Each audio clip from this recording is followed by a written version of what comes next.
This program is part of the Our Stories Reading Challenge. Could you share a bit about your own story and perhaps how it relates to your dishes? Well, lentils for me is one of those dishes that helps bridge the diverse culture that I come from. I was born in India. That's where my dad was Indian. He's passed away. And my mom is from the Seychelles island, which is in the continent of Africa. And Indians, in the Indian culture, they have their own way of making lentils or dal. And in Seychelles, because we were colonized by both British, the French, we have our own way of making lentils. So it's a dish growing up in the Seychelles. When you didn't have much, there was a lot of lentils around. And it was, again, a very diverse dish of all the different ingredients that we had with it. Sometimes it will be served on a bed of rice with freshly caught fish, which we had in abundance, still have in abundance.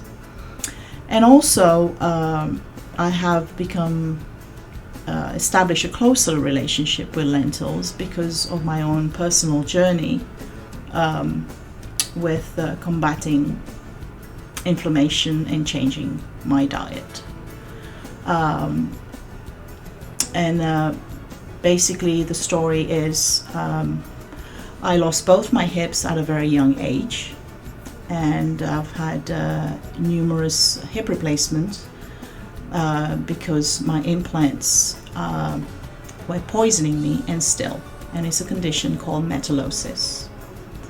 And this affects your whole body on a systemic level. So therefore, I was told I wouldn't walk again. And even though I live with pain every day, I am determined to walk. But I am a great believer in having good nutrition. And sometimes you don't have much money or the means to make that happen. So it's looking at what you have and how you can best use it. And sometimes the cheapest meals been the ones that has actually saved you. And in growing your own herbs doesn't take much, and putting your own ingredients in there. And so therefore it's been my passion into focusing on foods that help reduce inflammation to help with my own disability that I live with on a daily basis, and to help combat, well, of course, dealing with inflammation. It helps combat pain because I'm not in any pain medication. So diet, I believe, is everything. Nutrition, good food is everything. So for the vegetable lentils bowl, it's a fusion between India and Seychelles, basically my own spin on it. So first of all, you measure out your lentils, which is 1 cup, and you place your lentils in a bowl and you wash it thoroughly at least 3 times, and then you go ahead and drain it. After that step, I like to start by washing and peeling my carrots and dice it roughly into about 1/2 inch cubes. And then you place your lentils in a saucepan with the carrots and the water that you have measured. And I like to put about 1/2 tablespoon of oil or ghee, whatever your preference. That helps the foam from building up into the pan. And then you put that on medium heat for about 15 to 20 minutes. That depends whether it's gas or electric. So whilst that's happening, I would finely dice the shallot, the ginger, and the garlic and set that aside. The next step will be to get your skillet on the stove. So you place the skillet on a medium heat. Once the skillet is hot, add your oil or ghee, your curry leaves, the thyme, the bay leaves, the red chili, if you want to include that in your recipe, and the shallots. After about 2-3 minutes, add the black mustard seeds, the cumin, garlic, ginger, and the turmeric. Once the garlic starts to turn golden, along with the shallots, you would remove that from the heat and add it to the lentils. And then stir in the mixture into the lentils. You want them to embrace each other. And then add your salt to taste. When it's almost cooked, and you can tell that by how the lentils is soft. And then you add the spinach, squeeze half a lime or more according to your preference. If you don't have fresh, go ahead and use a bottle lime juice. And then I like to finish off just by garnishing some cilantro leaves. I know some people can't stand it, but again, according to your preference. And that's it. Turn off your heat and enjoy. And you can either put it on a bed of rice or pita bread, those pita pockets, or just bread. I don't know anywhere else that sells it, but I do like to go down to Spice World, and my favorite is picking up the lime pickle and putting a little dollop of that next to my lentils on a bed of basmati rice. Ooh, mama's come home. It doesn't matter which vegetables you're throwing in there. You know, you can add, some people even add potatoes. You know, if you like to have meat, you can add meat to it. Salted sausages, for example, has been used. I mean, back in Seychelles, I remember that's how we had it, with local salted sausages with the pigs that we killed from our own backyard.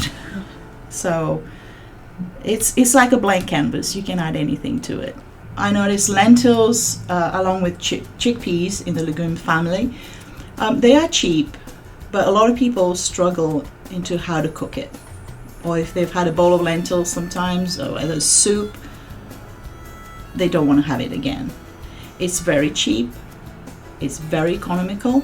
It can feed 4 or 5 family members of family, and like I said, you can add anything to it. So the benefits, again, there's multiple benefits. It's very good source of nutrition in providing protein, fiber, and numerous minerals. And of course, it's plant-based.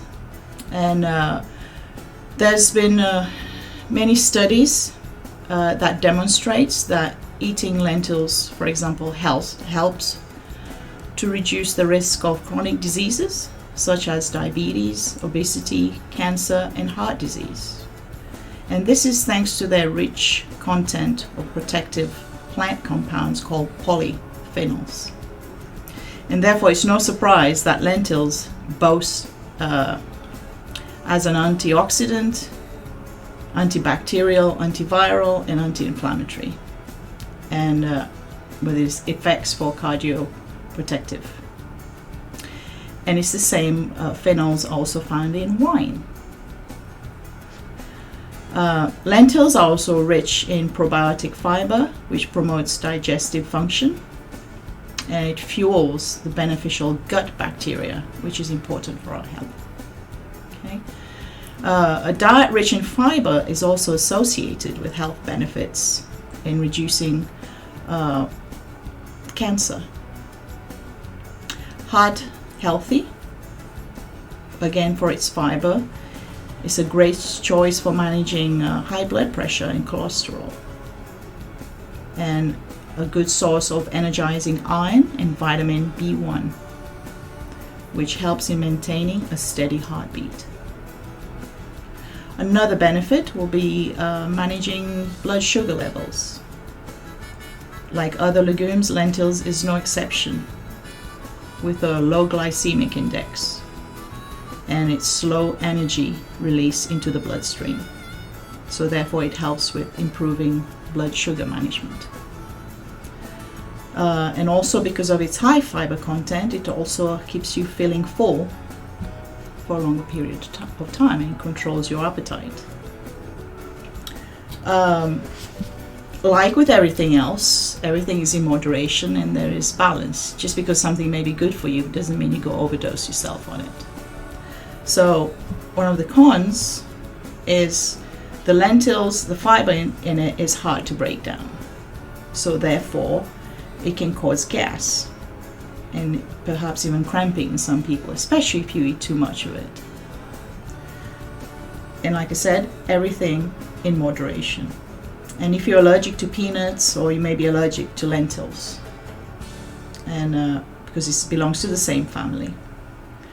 Now, soaking lentils, I like to use the red split lentils because it cooks faster. And soaking the lentils, which is very important, especially for the newlyweds, it helps to reduce the gas-causing compounds from the lentils. So if you're just dating or you're newly married, I would highly suggest that. However, if you have unwanted guests, do not worry about soaking the lentils.